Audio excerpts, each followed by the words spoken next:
आ जाइए everyone back. समीक्षा बोल रही है सर एक ऐसा ही सम होमवर्क दे दीजिए ना। बिल्कुल समीक्षा, मैं एक सम बनाकर ही दे देता हूं आप लोगों को, तो आप उसको होमवर्क में कर लेना। ठीक, मैं दे दूंगा, चिंता ना करें। और ऐसे बहुत सारे सम्स आएंगे, आप नेक्स्ट क्लास में चलो तो सही, जब हम लोग एडवांस प्रॉब्लम्स के अंदर जाएंगे ना, हर क्वेश्चन में ऐसा कुछ देखने मिलेगा आपको। बहुत प्रैक्टिस करेंगे हम लोग ये चैप्टर को एकदम अंदर तक लेके जाएंगे, बहुत कुछ सीखने मिलेगा इस चैप्टर से आपको। तो it's beyond accounting, it's valuation, it's beyond accounting. एक बार सारे बच्चे लिख दो सर हम लोग आ गए वापस, so that I can start my discussion. आप लोग सारे बच्चे ऐप वगैरह को अच्छे से यूज कर पा रहे हैं ना, प्लेयर वगैरह को? बैकअप वगैरह भी 2 पार्ट्स में आपको मिल रहे होंगे, तो डाउनलोड वगैरह भी इजी हो रहा होगा। क्वालिटी ऑफ वीडियोस वगैरह एक बार चेक कर लेना, कोई दिक्कत नहीं होनी चाहिए। कोई भी दिक्कत हो do let us know, will improvise, so that आप लोगों को अच्छी तरीके से पढ़ाई वगैरह करने में रहे। इम्प्रूव करना तो भाई रेगुलर बात है। तुम लोग बताओगे सर ये वाला ऐसे कर दो, तो हम लोग इम्प्रूव कर पाएंगे, and we are always ready. हम लोग इसमें कोई ईगो में नहीं लेते। आप जो बताओगे अगर वो इम्प्रूव करने लायक होगा तो विल जरूर डू। बस मेरे को एक चीज मत बोलना सर सिलेबस कब खत्म होगा। पढ़ते जाओ, जो पढ़ा रहा हूं जिस दिन कंप्लीट करूंगा आई एश्योर आप पूरा फाइनेंशियल रिपोर्टिंग आपके टिप्स पर हो। आप बोले कि हाँ सर हमको सब याद है, हमको अलग से कुछ नहीं चाहिए, अब सिर्फ हमको बैठ के प्रैक्टिस करना है। और आज रेगुलर प्रैक्टिस कोर्स का फर्स्ट क्वेश्चन मैंने डाल दिया है। मैं आपको दिखाऊंगा कैसे हम लोग रेगुलर प्रैक्टिस कोर्स को यूज करेंगे। मैं आपको दिखाऊंगा किस तरीके से यूज करना है। लास्ट की तरफ, हाँ सर डाउनलोड वीडियो मेरा नहीं चल रहा है, क्या दिक्कत होता है? बीच में बंद हो जाता है उसमें। अमन एक्चुअली क्या है ना, तू जो बच्चा है ना, तू बहुत हड़बड़िया है। तू क्या करता है, एक बार नहीं चलता 10 बार क्लिक करता है। तू सिंगल क्लिक करके उसको छोड़ दे, वो बंद नहीं होगा। ठीक है, कभी अगर वो बंद हो जाए तो एक बार लॉग आउट कर ले, वापस लॉग इन कर ले। जैसे हो सकता है सर कि ब्रेक के पहले गए थे तो आते समय कुछ इश्यू हुआ, वो लॉग आउट करके लॉग इन कर ले वापस। 1 मिनट 2 मिनट का समय लगेगा, कुछ नहीं होगा। और शाहनवाज आप इंद्र भैया से बात करो। इंद्र भैया है क्या यहां पे? शाहनवाज आप इंद्र भैया से बात करो, मैं इंद्र भैया को बोल देता हूं, वो आपसे बात कर लेंगे और ये प्रॉब्लम सॉल्व करो जो भी हो रहा है। डाउनलोडेड वो जो क्लासेस है वो बहुत इजीली प्ले हो जाएंगी, उसमें कोई प्रॉब्लम नहीं होगा। आप उसको सही से डाउनलोड कर लो और प्ले करना शुरू करो, हो जाएगा। मैं इंद्र भैया को बोल देता हूं, आपकी प्रॉब्लम को सॉल्व कर देंगे। डन है। अब सुनिए ना, कैपिटल एम्प्लॉयड का डिस्कशन एक बेसिक लेवल पर सबको समझ में आया कि नहीं, कि कैपिटल एम्प्लॉयड हम लोग 2 तरीके से सोच सकते हैं, share holders fund, long term funds. Share holders fund, long term funds. ठीक है, अब ध्यान से सुनना मेरी बात। बोला जाता है कि जब आप कैपिटल एम्प्लॉयड यूज कर रहे हो ना, कैपिटल एम्प्लॉयड आप एक पर्टिकुलर डे का बैलेंस शीट यूज कर रहे हो, उसके हिसाब से जो कैपिटल एम्प्लॉयड आया वो आपने कैलकुलेट कर लिया। ये सारे जो इक्विटी शेयर कैपिटल रिजर्व्स के फिगर है, ये तो बैलेंस शीट से ही लेकर आते हो और बैलेंस शीट एक पर्टिकुलर डे का होता है। बोला आप प्रॉफिट जब लेते हो एवरेज लेते हो, आप जब नॉर्मल रेट ऑफ रिटर्न लेते हो एवरेज लेते हो, तो जब आप कैपिटल एम्प्लॉयड भी लो ना, एक पर्टिकुलर डे का कैपिटल एम्प्लॉयड मत लो, क्योंकि हो सकता है during the period, during the last years, हो सकता है कुछ नया कैपिटल एम्प्लॉयड इंट्रोड्यूस किया गया हो। आप जब कैपिटल एम्प्लॉयड भी लो ना, तो एवरेज कैपिटल एम्प्लॉयड लो, एवरेज कैपिटल एम्प्लॉयड लो। अब इस पर भी इतना बार ऐसा प्रॉब्लम होता है ना, इंस्टीट्यूट बहुत सारे क्वेश्चन में एवरेज कैपिटल एम्प्लॉयड यूज कर लेगा, बहुत सारे क्वेश्चंस में सिर्फ क्लोजिंग कैपिटल एम्प्लॉयड यूज करेगा। क्लोजिंग कैपिटल मतलब जिस दिन का बैलेंस शीट दिया हुआ है उस दिन का कैपिटल एम्प्लॉयड आपने निकाल लिया, आपने एवरेज कैपिटल किया ही नहीं, आपने उस पर्टिकुलर डे का कैपिटल एम्प्लॉयड लेके गुडविल का कैलकुलेशन कर लिया। हम लोग एवरेज कैपिटल एम्प्लॉयड भी यूज कर सकते हैं इन दी कंप्यूटेशन ऑफ गुडविल। जब भी एग्जाम में आपको एवरेज कैपिटल एम्प्लॉयड निकालने के लिए ऐसे डेटा दे दे जिसको यूज करके आप एवरेज कैपिटल एम्प्लॉयड निकाल सकते हो, आप हमेशा ट्राई करोगे एवरेज कैपिटल एम्प्लॉयड निकालने का। एवरेज कैपिटल एम्प्लॉयड कुछ नहीं होता है, एकदम सिंपल, लिखो note It is preferable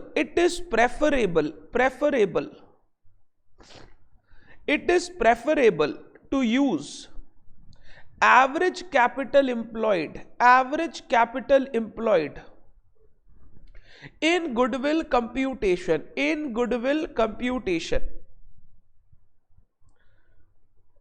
instead of closing capital employed. Closing capital employed मतलब capital employed as per the last balance sheet, capital employed as per the latest balance sheet. Closing capital employed, average capital employed is equal to opening capital employed plus closing capital employed divided by 2. Opening capital employed plus closing capital employed divided by 2.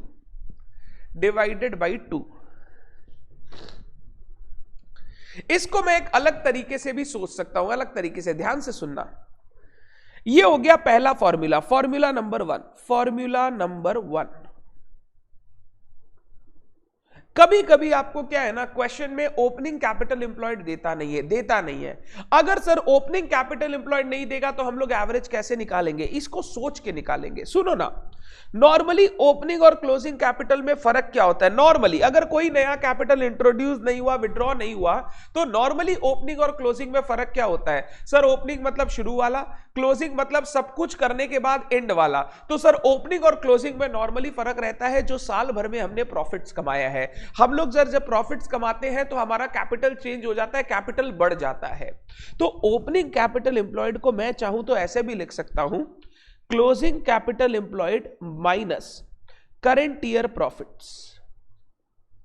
Closing capital employed minus current year profit, जिसको normally मैं PAT बोलता हूं, PAT. Closing capital employed minus current year profit. यहां पे आप FMP भी use कर सकते हो, जो फ्यूचर मेंटेनेबल प्रॉफिट, जो मेंटेनेबल प्रॉफिट निकला है, सही प्रॉफिट निकला है करंट ईयर का। Closing capital employed minus current year profit plus closing capital employed divided by 2 plus closing capital employed divided by 2। अब इस इक्वेशन को सॉल्व करोगे तो ऐसा आएगा, 2 closing capital employed minus current years profit divided by 2। और अगर इसको तोड़ोगे तो closing capital employed minus half of current years profit, half of current years profit. ये मेरा फॉर्मूला 2 हो गया, फॉर्मूला 2। ये मेरा फॉर्मूला 2 हो गया। बोला जाता है जब आप गुडविल का कंप्यूटेशन कर रहे हो, आप क्लोजिंग कैपिटल की जगह एवरेज कैपिटल एम्प्लॉयड यूज करो। एवरेज कैपिटल एम्प्लॉयड क्या होता है सर? एवरेज कैपिटल एम्प्लॉयड होता है opening capital plus closing capital by 2, जो ऑन एन एवरेज आपने बिजनेस में पैसा लगा रखा है। अगर क्वेश्चन में ओपनिंग कैपिटल दे दे तब तो बहुत सिंपल हो जाएगा, ओपनिंग प्लस क्लोजिंग बाई 2 निकाल लेंगे। बहुत बार क्वेश्चन में ओपनिंग कैपिटल एम्प्लॉयड नहीं देता, बट हम लोगों को गुडविल कंप्यूटेशन में एवरेज कैपिटल एम्प्लॉयड यूज करना चाहिए, तो मैं एवरेज कैपिटल एम्प्लॉयड को एक दूसरे फॉर्मूले से निकाल सकता हूं, closing capital employed minus half of current year profits, minus half of current years profit. Exam में जब गुडविल को वैल्यू करने का क्वेश्चन आए, या आपको गुडविल कंप्यूटेशन का क्वेश्चन दे, या शेयर्स की वैल्यूएशन में गुडविल का वैल्यू कर रहे हो, तो हम लोग इस चीज को भी यूज कर सकते हैं, इस चीज को भी यूज कर सकते हैं। इंस्टीट्यूट बहुत बार आप देखोगे अपने क्वेश्चन में नोट देता है, अगर वो एवरेज कैपिटल एम्प्लॉयड यूज किया तो ठीक, नहीं किया तो क्या करता है पता है? क्लोजिंग कैपिटल एम्प्लॉयड यूज करता है, बोलता है ऑल्टरनेटिवली अगर आप चाहे तो एवरेज कैपिटल एम्प्लॉयड भी यूज कर सकते हैं, एंड उससे आपका आंसर अकॉर्डिंगली चेंज हो जाएगा। हम लोग यहां पर भी वापस क्या करेंगे? क्लोजिंग या एवरेज दोनों में से एक यूज करेंगे और दूसरे का नोट देंगे, कैपिटल एम्प्लॉयड से रिलेटेड देखो 2 नोट जाना चाहिए, 2 नोट। पहला, लॉन्ग टर्म फंड्स वाला यूज किया या शेयर होल्डर्स फंड वाला यूज किया। बड़े क्वेश्चन में हम लोग नॉर्मली शेयर होल्डर्स फंड वाला यूज करेंगे। कौन सा यूज करेंगे? शेयर होल्डर्स फंड वाला यूज करेंगे। दूसरा, तो लॉन्ग टर्म वाले का नोट दे देंगे। दूसरा, कैपिटल एम्प्लॉयड आप क्लोजिंग वाला ले रहे हो या एवरेज ले रहे हो, हम लोग नॉर्मली क्या करेंगे ना, अगर फिजिबल होगा तो एवरेज लेने की कोशिश करेंगे, नहीं होगा तो क्लोजिंग ले लेंगे और एवरेज का नोट देंगे, क्लोजिंग ले लेंगे, एवरेज का नोट देंगे। सर इससे तो अलग अलग बच्चे का अलग अलग आंसर आ सकता है, बिल्कुल आ सकता है। मैंने बोला ही था valuation is always a subjective issue, subjective. हर इंसान कोई भी चीज को अलग अलग सोच से वैल्यू कर सकता है, तो इस पे मैं ये झगड़ा नहीं करूंगा कि आप सही हो या मैं सही हूं। मैं बोलूंगा आपने एक तरीके से सोचा, मैंने एक तरीके से सोचा। तो सर वैल्यूएशन में तो किसी का आंसर सही किसी का आंसर गलत नहीं हो सकता है, बिल्कुल इसका स्कोप रहता है। इंस्टीट्यूट एग्जामिनर को बोलती है कि हमने ये आंसर दिया है बट अकॉर्डिंगली ये वाले भी आंसर हो सकते हैं। अगर कोई बच्चा इस तरीके से किया है तो आप उसको 0 मत कर देना, आप उसको उसके हिसाब से मार्क्स देना। तो ऐसा नहीं होता है कि सर मैंने एवरेज यूज कर लिया बट इंस्टीट्यूट का आंसर में तो क्लोजिंग है तो मेरे को 0 मिल जाएगा, ये बेवकूफी है। आपने एवरेज यूज किया, आप नीचे नोट लिख दो, अल्टरनेटिवली क्लोजिंग भी यूज किया जा सकता है। क्लोजिंग यूज किया, एवरेज का नोट दे दो। इससे क्या होगा, सामने वाले को समझ में आया ओके इस बच्चे ने जो किया है इसने एक अल्टरनेटिव जो सिचुएशन पॉसिबल था उसको यूज किया है। मैं इंस्टीट्यूट के मैट में आपको आंसर्स दिखाऊंगा। ये चैप्टर खत्म होने के बाद मैं आपको बोलूंगा इंस्टीट्यूट के क्वेश्चंस एक बार देखो, ऑलमोस्ट सारे क्वेश्चंस हमारी बुक में हैं, एक बार देखो और इंस्टीट्यूट का सॉल्यूशन को थोड़ा सा चेक कर लो, सो दैट आपको एक कॉन्फिडेंस आए ओके इस तरीके से भी करे तो कोई प्रॉब्लम नहीं होगा, इस तरीके से भी करे तो कोई प्रॉब्लम नहीं होगा।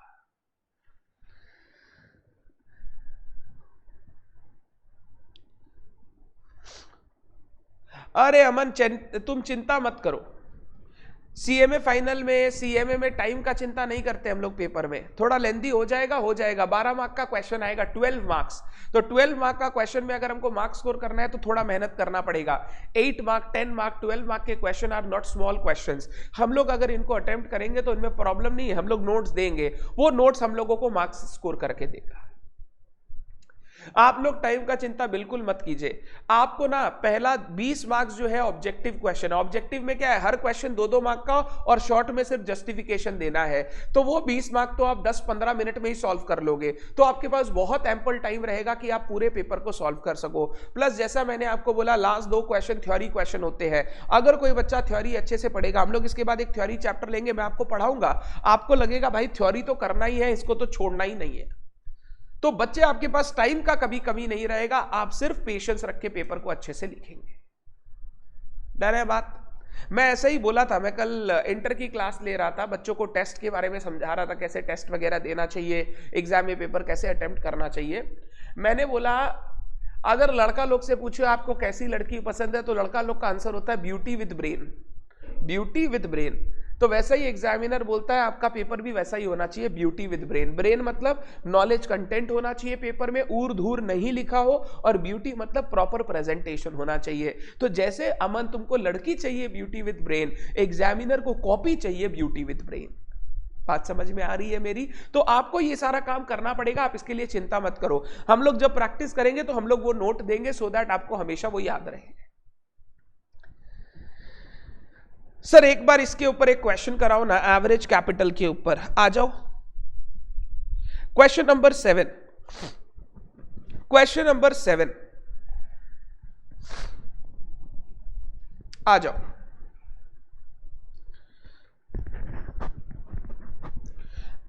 Find out average capital employed of magical limited from its balance sheet as at 31 March 2016।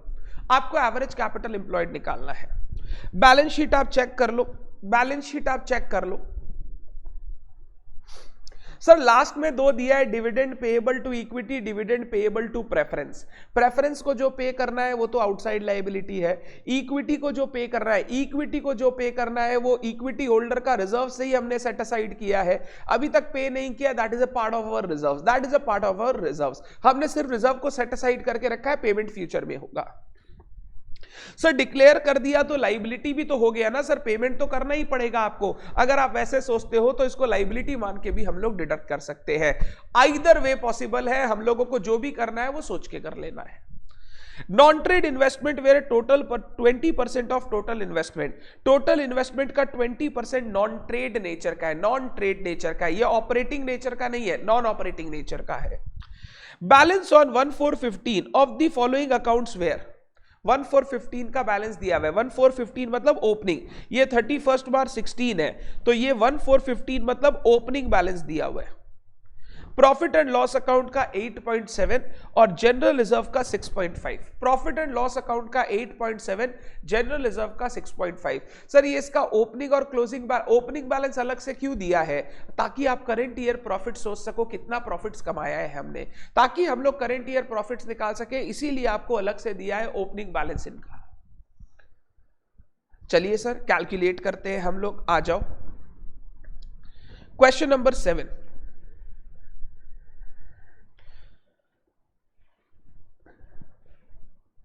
Computation of capital employed. Computation of capital employed मैं शेयर होल्डर फंड अप्रोच से लूंगा, share holder fund approach.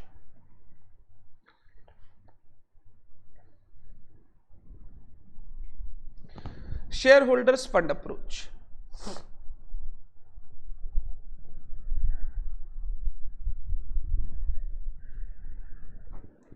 Share holders fund approach.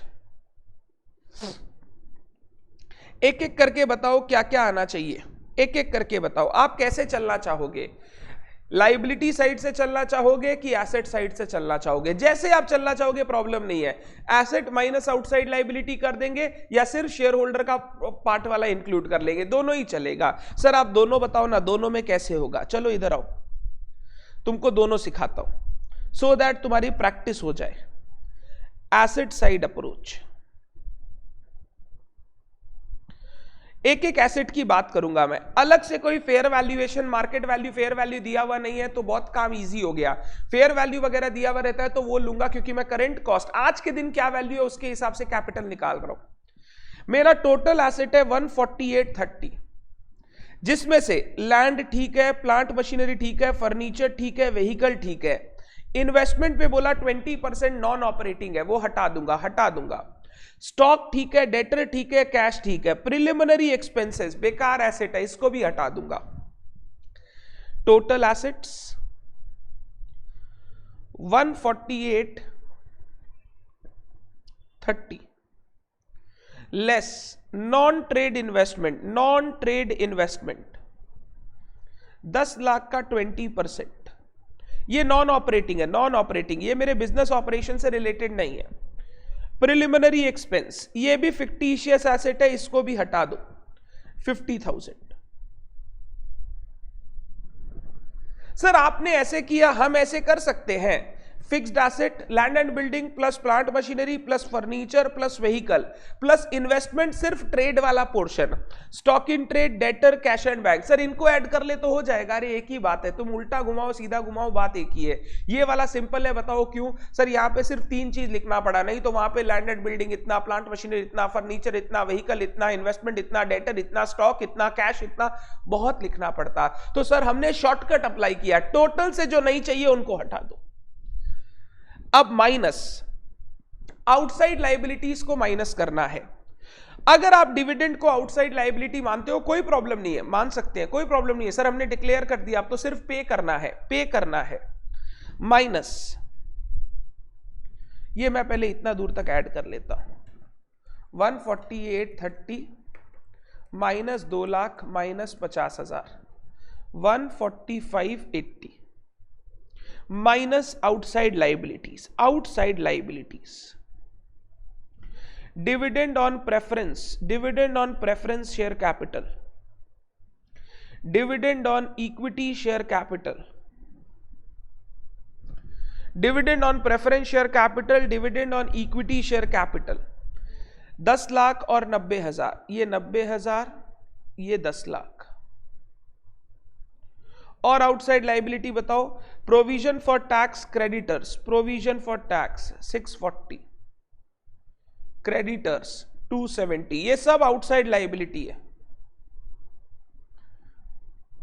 और term loans, cash credit, terms loan, debenture, cash credit, ये short term loan होता है, short term loan, bank overdraft जैसा। Term loans, debentures, term loans हो गया आपका 18 लाख, डिबेंचर हो गया 5 लाख। प्रेफरेंस शेयर कैपिटल भी मैं यहां से माइनस कर दूंगा, क्यों? क्योंकि वो भी लाइबिलिटी टाइप का ही चीज है, लाइबिलिटी टाइप का ही चीज है। 10 लाख। तो मेरा ये निकल गया closing capital employed. Closing capital employed share holders point of view से, share holders point of view से मेरा क्लोजिंग कैपिटल एम्प्लॉयड निकल गया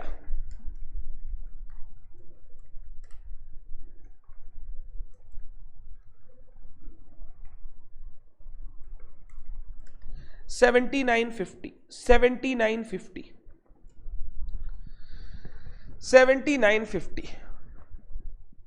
total assets minus outside liabilities, इसको हम लोग नेट एसेट्स भी बोलते हैं, नेट एसेट्स।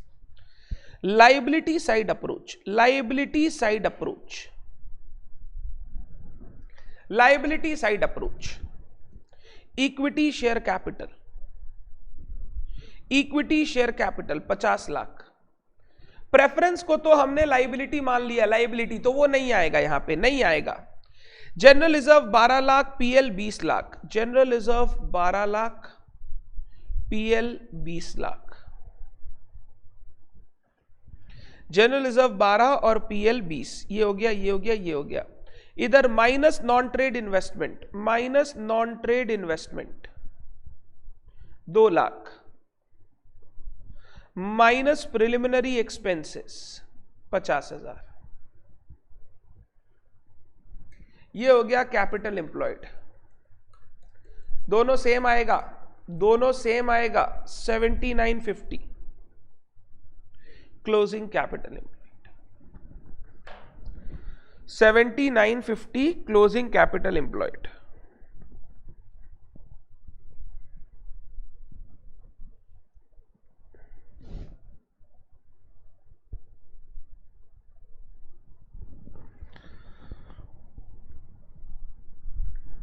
ये एवरेज नहीं है, ये क्लोजिंग है, क्लोजिंग। ये बैलेंस शीट से लिया, जो क्लोजिंग डेट का एसेट लाइबिलिटी था उसके हिसाब से निकाला, तो ये closing capital employed, closing date का capital employed, closing capital employed. मेरे को बोला एवरेज कैपिटल एम्प्लॉयड निकालो। अरे मेरे बच्चे, एवरेज कैपिटल एम्प्लॉयड होता है closing plus opening by 2, but sir opening तो दिया नहीं है। सर दूसरा फॉर्मूला है closing capital minus half of current years profit. हम लोग सर पहले करेंट ईयर प्रॉफिट निकाल लेते हैं, फिर क्लोजिंग कैपिटल एम्प्लॉयड से half of current year profit minus कर देंगे, तो सर हम लोगों को क्या मिल जाएगा, क्या मिल जाएगा? हम लोगों को मिल जाएगा sir average capital employed, average capital employed. पहले यहां तक किसी को डाउट है तो पूछो। दोनों अप्रोच समझ में आया? दोनों मतलब ये शेयर होल्डर और लॉन्ग टर्म नहीं, share holder fund point of view को दो तरीके से कैलकुलेट कर सकते हो, asset side approach, liability side approach. कितना पैसा लगा हुआ है, तो एसेट पे 100 पैसा लगा हुआ उसको जोड़ लो, या जो जिन लोगों ने लगाया है उनको जोड़ लो, बात एक ही है, बात एक ही है। अविनाश ने 50 लाख रुपया दिया जिससे हमने ये एसेट खरीदा, तो एसेट का 50 लाख या अविनाश का दिया हुआ 50 लाख, दोनों से ही कैपिटल एम्प्लॉयड को सोच सकते।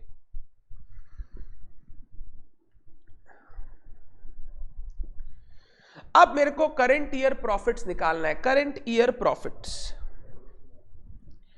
Current years profit.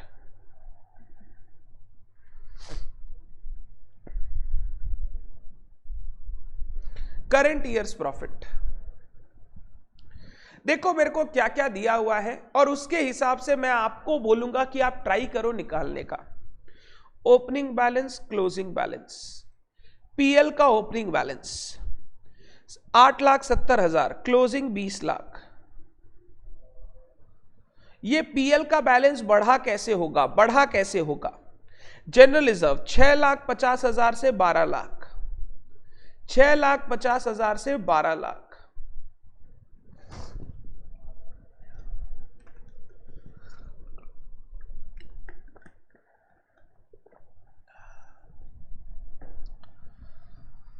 मेरे को बताओ ये चेंज कैसे आया होगा? जो शुरू में प्रॉफिट एंड लॉस का बैलेंस था 870, वो 20 लाख हो गया। जो शुरू में जनरल रिजर्व का बैलेंस था 6,50,000, वो 12 लाख हो गया। ये चेंज आया कैसे? ये चेंज आया कैसे? सर रिजर्व्स बढ़ता है जब आप प्रॉफिट कमाते हो, रिजर्व्स बढ़ता है जब आप प्रॉफिट कमाते हो। Okay, change in PL balance, change in PL balance 20 lakhs minus 870, 11,30,000 ये प्रॉफिट हमने कमाया होगा, जिसके कारण हमारा रिजर्व्स बढ़ गया।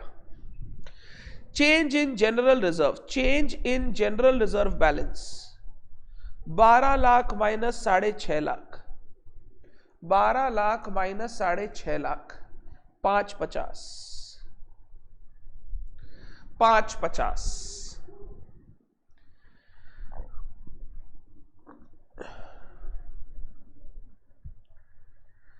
ये जो मेरा रिजर्व्स बढ़ा है, रिजर्व्स इंक्रीज किया है। रिजर्व्स इंक्रीज कब करता है? जब आप प्रॉफिट्स अर्न करते हो। तो मेरे प्रॉफिट्स इस साल के मेरे को देख के लग रहा है 16,80,000, 16,80,000, 16,80,000, 16,80,000।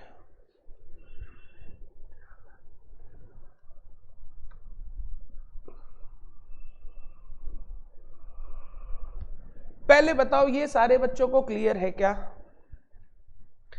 ये सारे बच्चों को क्लियर है क्या? पहले ये चेक कर लो। ये क्लियर होने से मैं फिर आगे बढ़ूंगा, ये क्लियर होने से मैं आगे बढ़ूंगा।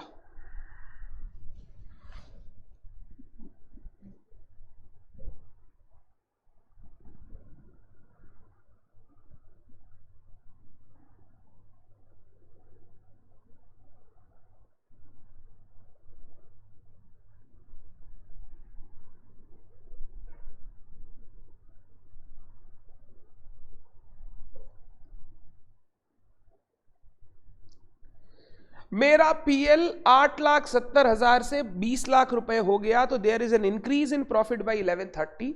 जनरल रिजर्व 650 से 12 लाख हो गया, there is an increase in profit by 550। General reserve कब बढ़ता है? आप प्रॉफिट से ट्रांसफर करते हो तब बढ़ता है। तो प्रॉफिट कमाया होगा तभी ना ट्रांसफर किया होगा। बिना कमाए तो प्रॉफिट ट्रांसफर करना पॉसिबल नहीं है। बिना कमाए तो प्रॉफिट ट्रांसफर करना पॉसिबल नहीं है। तो प्रॉफिट कमाया होगा तभी ना ट्रांसफर किया होगा।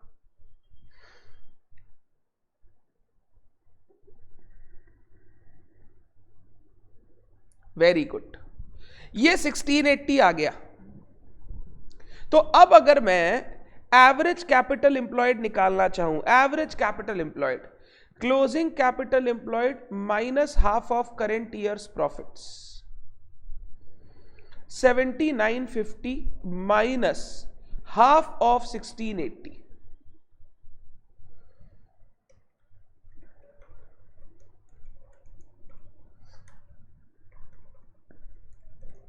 $71,10,000, 71,10,000, 71,10,000।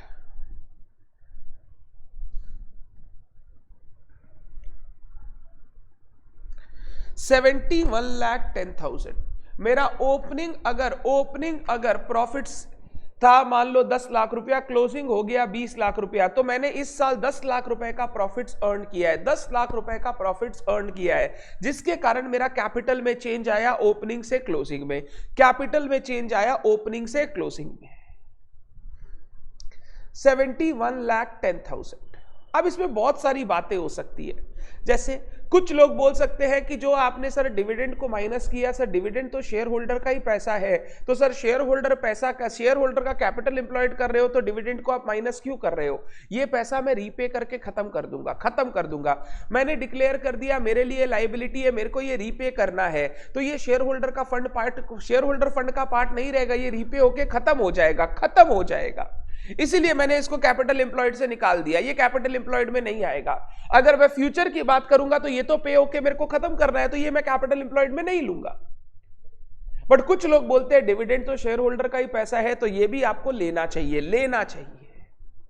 दूसरा बोला आप जो 1680 प्रॉफिट निकाले हो, this profit is after distribution of dividend या आफ्टर डिक्लेरेशन ऑफ डिविडेंड। आप एक काम करो, पैट निकालने के लिए उस डिविडेंड को भी रिवर्स करो, ताकि टोटल करेंट ईयर प्रॉफिट कितना है वो पता चल जाए। आपने प्रॉफिट से डिविडेंड दिया है तो प्रॉफिट्स उसके कारण कम हो गया होगा, तो आप डिविडेंड को रीएडजस्ट करके करेंट ईयर का रियल प्रॉफिट क्या हुआ वो निकालो और फिर आप माइनस करो। मैं बोलूंगा जब मैंने डिविडेंड डिक्लेयर कर दिया तो वो तो मेरे को कैश के रूप में पेमेंट करना ही है। मेरा जो ओपनिंग और क्लोजिंग कैपिटल का चेंज है तो वो तो वही रिजर्व का है ना, जितना रिजर्व मेरे पास रिटेन्ड है। जो रिजर्व मैंने डिस्ट्रीब्यूट कर दिया या जो रिजर्व मैंने दे दिया ऑलरेडी, उसका तो अब मेरे पास है ही नहीं। मेरा ओपनिंग और क्लोजिंग कैपिटल में जो डिफरेंस है क्या है, जो प्रॉफिट बचा हुआ है, जो प्रॉफिट रिटेन्ड है, उसमें क्या इंक्रीज है। जो डिविडेंड मैंने डिस्ट्रीब्यूट कर दिया या डिविडेंड डिक्लेयर कर दिया, वो तो प्रॉफिट्स का डिस्ट्रीब्यूशन हो चुका है, वो तो अब मेरे कैपिटल का पार्ट ही नहीं है। तो जो चीज कैपिटल का पार्ट नहीं है, मैं वहां पे इसको क्यों एडजस्ट करूं। तो यहां पे अलग अलग तरीके की सोच हो सकती है, जहां पर एम्बिग्विटीज आ सकती है कि यार ये तो ऐसे भी हो सकता है, हो सकता बहुत तरीके से है, बट आपको कहीं ना कहीं कंस्ट्रक्ट करके माइंड को एक जगह बैठाना होगा। ओके, ये तरीका यूज किया जाएगा टू कंप्यूट गुडविल। इंस्टीट्यूट का आंसर देखते हैं इसी क्वेश्चन का। पक्का इंस्टीट्यूट के बुक में भी ये क्वेश्चन होना चाहिए। लेट्स सी, एक बार यहां तक लिख लीजिए। इंस्टीट्यूट का आंसर देखते हैं। अगर दिया हुआ है तो हम लोगों को मिल जाएगा।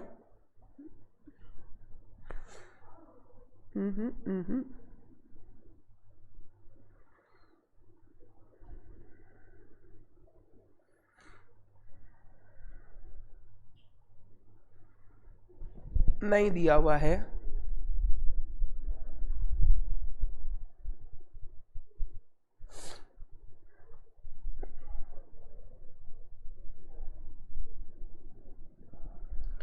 एक सेकेंड,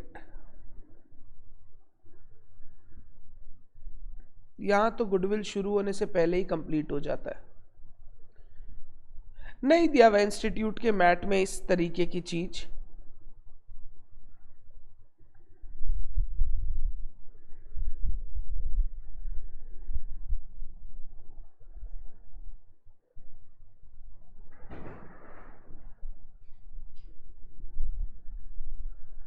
ठीक है, अब नहीं है तो कुछ कर नहीं सकते। हम लोग इस सोच को यूज करेंगे। हम लोग बोलेंगे डिविडेंड ऑलरेडी डिक्लेयर हो चुका है, that is a current liability now, that is to be paid in near future. तो जब अगर मैं नेक्स्ट ईयर की बात कर रहा हूं तो मेरे पास ये पैसा रहेगा ही नहीं, ये पैसा मेरे को पे ऑफ करना है, तो इसको मैं कैपिटल का पार्ट नहीं मानूंगा। और जब मैं प्रॉफिट्स कंसीडर कर रहा हूं तो मैं ओपनिंग और क्लोजिंग कैपिटल में क्या प्रॉफिट्स का फर्क है उसके बारे में सोच रहा हूं। जो डिविडेंड ऑलरेडी मैंने डिक्लेयर कर दिया वो तो प्रॉफिट से निकल चुके हैं, तो उसको मैं कंसीडर नहीं करूंगा। मेरे लिए capital employed 71,10,000, 71,10,000। Is it clear? इसको मैं बोलता हूं average capital employed. Average capital employed एक एक करके बताओ। पहले ये asset side approach, liability side approach सबको क्लियर है क्या? सर ये दोनों है सेम ही चीज, बस आप उल्टा करके कान पकड़वा रहे हो। एक में जो रुपया लगा हुआ है वो ऐड कर दिया, एक में जहां जहां लगा है उसके हिसाब से देख लिया, फर्क कुछ नहीं पड़ता सर, दोनों में सेम बात होगी। जो हमने दूसरा लाइबिलिटी साइड अप्रोच किया that is sources of fund, जो हमने एसेट साइड अप्रोच किया that is application of fund. Net asset जो शेयर होल्डर्स के लिए बचा हुआ है, नेट एसेट जो शेयर होल्डर के लिए बचा हुआ है। अगर वो क्लियर है तो फिर ये चीज देखो, closing capital employed minus half of current years profit. Closing capital employed minus half of current years profit.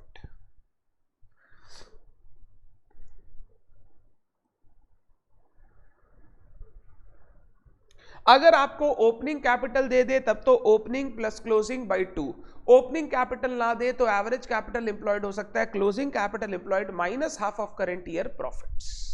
ये फॉर्मूला कैसे आया सर? ये फॉर्मूला ऐसे आया, ये फॉर्मूला का बेसिक डेरिवेशन है, बेसिक डेरिवेशन।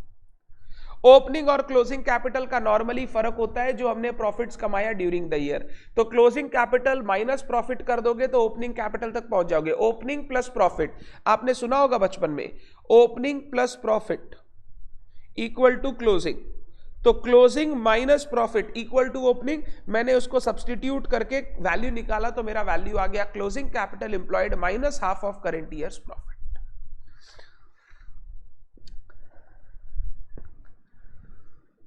मेरे को लगता है आज हम लोगों को नए मेथड्स में एक बार नहीं जाना चाहिए, पहले इतना पचाना जरूरी है। नेक्स्ट क्लास में पहला 5, 7, 10 मिनट में दो मेथड्स है, या 20-25 मिनट में पहले 2 मेथड्स कंप्लीट करके उनके सम्स करेंगे और फिर हम लोग आगे बढ़ेंगे। आज मैं नया मेथड चालू नहीं करूंगा सो दैट आप इतना दूर पचा पाओ, इतना दूर पचा पाओ। अभी हम लोग जा नहीं रहे, मैंने छुट्टी नहीं दिया है, मैंने छुट्टी नहीं दिया आपको। अभी आप बताओ कि यहां तक सबको क्लियर है क्या? ये कंफ्यूजन अगर किसी के दिमाग में है, कब हम लोग एवरेज यूज करें, कब हम लोग क्लोजिंग यूज करें, ये दिमाग से निकाल दो। एवरेज पॉसिबल है निकालना तो एवरेज यूज करो, नहीं है तो क्लोजिंग यूज कर लो। पॉसिबिलिटी के हिसाब से आपको एग्जाम में कैलकुलेशंस करना पड़ेगा, और आप नोट दोगे उसके अगेंस्ट कि हमारे लिए क्लोजिंग पॉसिबल था, एवरेज पॉसिबल, ऐसे नहीं लिखेंगे हम लोग। बोलेंगे ऑल्टरनेटिवली आप एवरेज भी यूज कर सकते हो, एवरेज निकाला तो ऑल्टरनेटिवली आप क्लोजिंग भी यूज कर सकते हो। मैं ये नोट दूंगा ताकि मैं दोनों साइड से सेफ रहूं।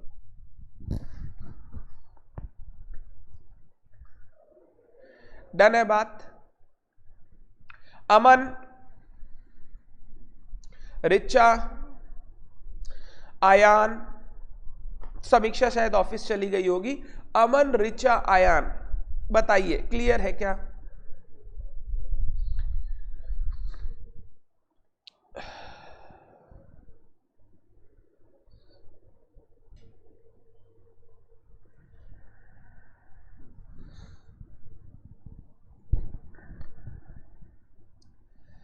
अगर आप लोग कंप्यूटर्स पर बैठे हो या आपके हाथ में मोबाइल है, तो आपको ना मैं सिखा रहा हूं किस तरीके से हम लोग रेगुलर प्रैक्टिस कोर्स को यूज करेंगे। आपको अभी करने की जरूरत नहीं है, आप पहले समझ लो। एक बार समझ में आ गया, फिर आज से आपको रेगुलर प्रैक्टिस कोर्स शुरू करना है। रोज एक क्वेश्चन आपको मैं दूंगा जो आप घर बैठे सॉल्व करोगे। ये रोज एक क्वेश्चन क्या चीज का रहेगा? जो टॉपिक्स हमने ऑलरेडी डिस्कस कर लिया, जो डिस्कस कर लिया, AS2, AS10, AS12, AS16। Goodwill हो जाएगा तो वैल्यूएशन ऑफ गुडविल आएगा, शेयर्स हो जाएगा तो वैल्यूएशन ऑफ शेयर्स आएगा। जैसे जैसे आगे बढ़ते जाएंगे पीछे पीछे चैप्टर्स के क्वेश्चन आते जाएंगे। डन है बात? एक बार मैं अपने स्टूडेंट लॉगिन से लॉगिन कर लेता हूं, एक सेकेंड।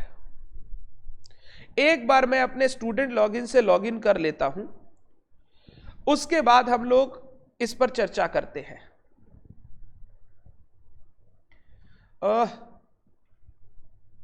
तुम लोग देख मत ले रहा रे,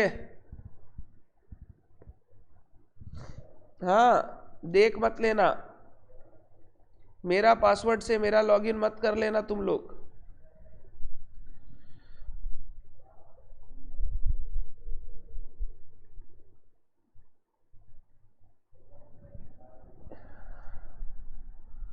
password is incorrect, my God मैं पासवर्ड भूल गया।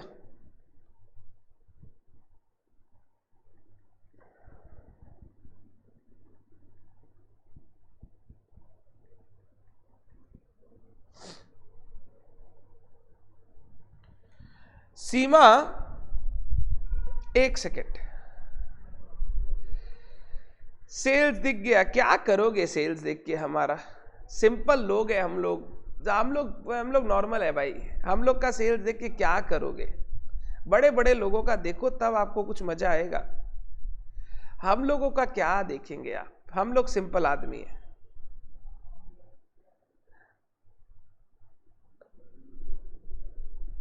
हम लोग ना बड़े हैं ना हम लोग क्लेम करते हैं भाई,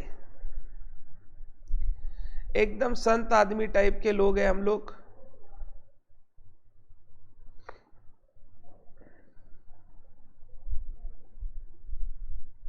ओ ओ ओ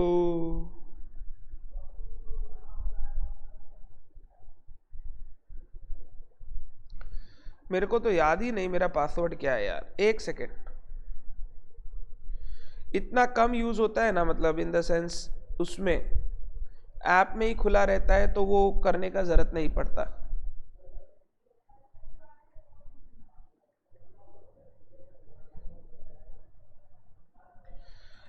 देखो, आप अपने लैपटॉप से भी इस कोर्स को एक्सेस कर सकते हो, मोबाइल फोन से भी कोर्स को एक्सेस कर सकते हो।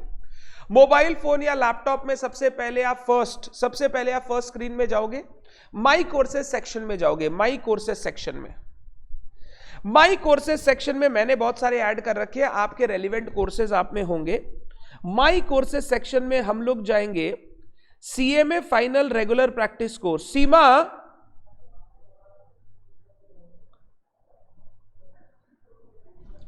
मैं ऐड कर लेता हूं अपने आप को, एक सेकेंड।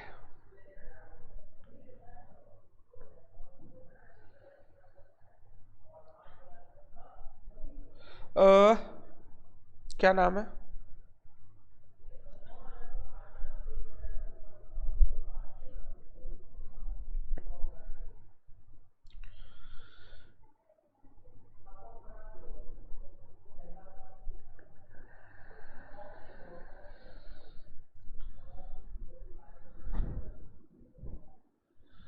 ये देखो, CMA final regular practice course, ये आ गया। ये ऐसा कोर्स दिखेगा आपको, CMA final regular practice course के मैं अंदर गया। अभी तक कोर्स में मैंने सिर्फ एक क्वेश्चन डाला है, क्वेश्चन नंबर 1 AS2। आप उस क्वेश्चन में जाओगे, देखो क्वेश्चन नंबर 1 AS2, इसमें टोटल क्वेश्चन कितने हैं? तीन सब क्वेश्चन है इसमें जो आपको आंसर करने हैं। टोटल टाइम आपको मैंने 10 मिनट अलाउ किया है। स्टार्ट क्विज स्टार्ट करने से पहले ऑलवेज रिमेंबर, आपको क्या करना है? आपको ये इंस्ट्रक्शन रीड करना है। पहला, solve the question properly with format to understand time management. आप जब भी कोई क्वेश्चन सॉल्व करोगे, कॉपी में करोगे, अच्छे से करोगे। A question may have more than one sub question. Swipe left for next sub question. एक क्वेश्चन में एक से ज्यादा सब क्वेश्चन हो सकता है, तो एक बार स्वाइप करके देख लेना कितने क्वेश्चंस है। Don't use commas, percentage signs in answer unless specifically stated. आप जब अगर कोई फिगर वगैरह लिख रहे हो तो वहां कॉमा, परसेंटेज वगैरह यूज मत करना, अनलेस मैं क्वेश्चन में आपको बताऊं कैसे करना है। Do check the answer or hint after you submit the answers. For any doubt suggestion, please write the doubt or suggestion. वो अलग चीज हो गया, ठीक है। ये इंस्ट्रक्शन हमेशा रीड करना, ये चेंज हो सकता है हर क्वेश्चन के लिए, ठीक। स्टार्ट। अब ये क्विज स्टार्ट हो गया। क्विज में क्या है ना, यहां क्वेश्चन मेरे को छोटा सा दिख रहा है बिकॉज ये मैं जूम नहीं कर पा रहा हूं। आपको ये क्वेश्चन बड़ा सारा दिखेगा, आप चिंता ना करें। क्वेश्चन पेपर ये रहा, लो। In production process normal waste is 5%, इतना इतना इतना।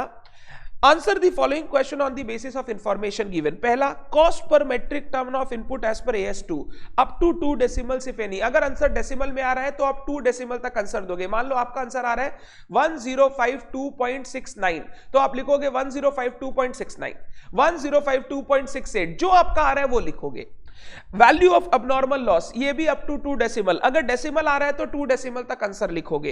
Value of stock of good units left, जो आपके पास अच्छी यूनिट्स का स्टॉक बचा है उसका वैल्यू क्या होगा। ये 3 क्वेश्चन आपको आंसर करने हैं। आप क्या करोगे, ये जो मैंने आपको क्वेश्चन दिया हुआ है ये आप नॉर्मल जैसे हमने सीखा है वैसे सॉल्व करोगे। फिर जो जो क्वेश्चन के आंसर है वो आप एक एक में फिल करते जाओगे। मान लो पहले वाले में मैं फिल करता हूं 1000, सही गलत कुछ भी हो सकता है, मेरे को नहीं पता। Save and next. फिर नेक्स्ट क्वेश्चन में बी आ गया, वैल्यू ऑफ अबनॉर्मल लॉस। ये बड़ा क्यों नहीं हो रहा है? वैल्यू ऑफ अबनॉर्मल लॉस, मान लो मैं लिख दिया 800 रुपया। Save and next. फिर मैंने तीसरा लिख दिया वैल्यू ऑफ टोटल स्टॉक, मान लो मैंने लिख दिया 6000 रुपया। Save and next. अब ये हो गया कंप्लीट, 3 क्वेश्चन था, इसके बाद कोई क्वेश्चन नहीं था। 1 2 3 तीनों मैंने सॉल्व कर दिया। अब आप क्या करोगे, अब आप इसको सबमिट करोगे। सबमिट। टोटल 1 मिनट का टाइम लिया मैंने, टोटल क्वेश्चन 3 अटेम्प्ट किया, 3। सबमिट। अब मेरे को कितना मार्क्स मिला ये पता चल गया। करेक्ट क्वेश्चन 0, इनकरेक्ट 3, मैंने 3 गलत किए, मैंने तो तुक्का मारा ना, मैंने तो ऐसे ही लिखा। अब आपको एक एक का आंसर दिख जाएगा। कॉस्ट पर मेट्रिक टन का आंसर है 1052.63, जबकि मैंने लिखा 1000। मैंने इसका कोई एक्सप्लेनेशन नहीं दिया, एक्सप्लेनेशन आगे मिल जाएगा। क्वेश्चन नंबर 2 का मैंने आंसर लिखा 800 रुपया, बट सही आंसर होना चाहिए 52,631। इसका नीचे आपको आंसर दिया हुआ है, हिंट दिया हुआ है। क्वेश्चन नंबर 3 में सही आंसर होना चाहिए ये, मैंने ये लिखा है, और नीचे फाइनल आंसर भी मैंने आपको दे दिया। हमेशा क्वेश्चन सॉल्व करने के बाद, सबमिट करने के बाद चेक करोगे फाइनल आंसर क्या है, और अपनी कॉपी से मैच करोगे हमने भी वैसा आंसर लिखा है या नहीं। तो ये क्या है, यहां से हम आपको रेगुलर एक क्वेश्चन इसी तरीके से देंगे। अब ये एएस का क्वेश्चन था, मैंने क्या किया, तोड़ तोड़ के सब क्वेश्चन बना दिया ताकि आप जो भी पूरा प्रैक्टिस करो उसको लिखो और आपको पता चले आपने सही किया कि गलत। एएस के क्वेश्चन कुछ केस स्टडी बेस्ड भी हो सकते हैं, उसमें हम क्या करेंगे, आपको क्वेश्चन देंगे और आपको वहां पर एक पीडीएफ डालने का ऑप्शन होगा। अगर आपने आंसर लिखा है आप उसका पीडीएफ फोटो खींच के अपलोड कर दो, फोटो खींच के नॉर्मल अपलोड कर दो, और फिर जो आंसर आए उसको चेक कर लो आपने आंसर सही लिखा या नहीं। जो फोटो आपकी आप अपलोड करोगे वो हमें दिखेगी, अगर मुझे चेक करना होगा मैं चेक करके आपको बता दूंगा आप कहां इंप्रूव कर सकते हो। डन है बात। बट मेरा वेट नहीं करने का, आपको रोज क्वेश्चन सॉल्व करने का है, आपको आंसर दिया जाएगा, उससे आप अपना आंसर चेक करेंगे। ये रेगुलर प्रैक्टिस कोर्स आपको हेल्प करेगा। आप अपने सारे जो रेगुलर पुराने चैप्टर्स है उनको रेगुलर बेसिस पे प्रैक्टिस करो।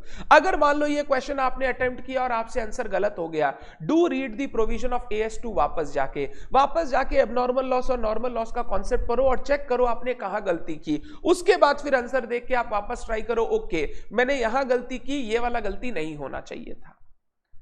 ये एक क्वेश्चन करने में 10 मिनट समय लगेगा जब आप करोगे, फिर 10 मिनट समय लगेगा अगर कोई गलती हुआ तो उसको रिवाइज करने का। 10, 15, 20 मिनट अगर आप पुराने चैप्टर्स को रोज दोगे ना, वो पुराने चैप्टर्स आपको हमेशा के लिए याद हो जाएंगे।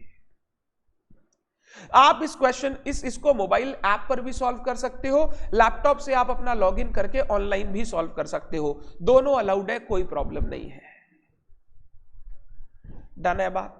ये रेगुलर प्रैक्टिस कोर्स अब से आपको रेगुलर बेसिस पे करने का है, रेगुलर बेसिस पे करने का है। ये बहुत आइकॉनिक है, ये आपको बहुत हेल्प करेगा प्रिपेयर करने में। इसको कोई भी बच्चा अगर मिस कर रहा है तो वो एक बहुत इंपॉर्टेंट चीज मिस कर रहा है जो उसको नहीं करना चाहिए।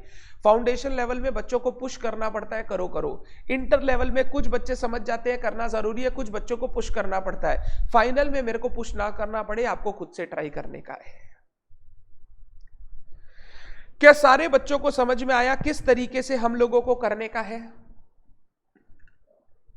क्या सारे बच्चों को समझ में आया किस तरीके से हम लोगों को रेगुलर प्रैक्टिस कोर्स करने का है? हम लोग इस तरीके से रेगुलर प्रैक्टिस कोर्स को करेंगे।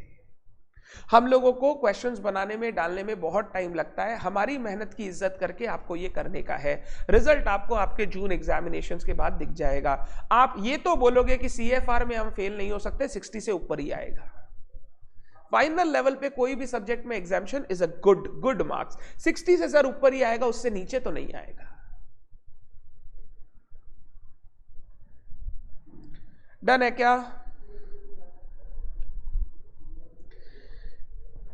चलिए, तो फिर आज से आपको ये काम शुरू करना है। मैं हर दिन शाम को अपडेट करता हूं नॉर्मली, आपको उसी दिन शाम को नोटिफिकेशन आ जाएगी कि एक नया क्वेश्चन ऐड हुआ है। आप उस समय या नेक्स्ट दिन आप अपना टाइम निकाल के उसको सॉल्व कर लो। आपको इसको लैग नहीं करना या आपको इसको बैकलॉग नहीं बनाना है, रेगुलर बेसिस पे कर लेना है।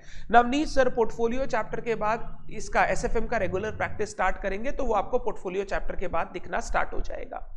जो बच्चे SFM लिए हैं उनको SFM, जो बच्चे CFR लिए हैं CFR, जिन्होंने दोनों लिया है उनको दोनों कोर्स मिलेगा। डेली एक क्वेश्चन अपलोड होगा। यस शाहनवाज, हमारी ट्राई यही रहेगी कि हम रोज अपलोड करें, बट क्योंकि अभी चैप्टर्स बहुत कम है तो ये रोज हो सकता है कि हमें वो वैसे टाइप के क्वेश्चन जो मुझे आपसे पूछने चाहिए वैसे ना मिले। जैसे जैसे हमारा सिलेबस बढ़ेगा, क्वेश्चंस हमारे पास बढ़ेंगे, हम लोग उनको देना चालू करेंगे। धीरे धीरे ये रेगुलर ही आपको दिखेगा, बट अभी इनिशियली ट्राई करूंगा रेगुलर रहने का। बट अगर कोई क्वेश्चन नहीं रहा या मेरे को लगा हमने इतने सारे प्रैक्टिस कर लिए हैं, तो मैं बेकार का आपको क्वेश्चन देके आपके ऊपर बर्डन नहीं बढ़ाऊंगा। जैसे जैसे आगे नंबर ऑफ चैप्टर्स इंक्रीज होते जाएंगे, आप देखोगे क्वेश्चन डेली आते जाएगा, घूम घुमा के।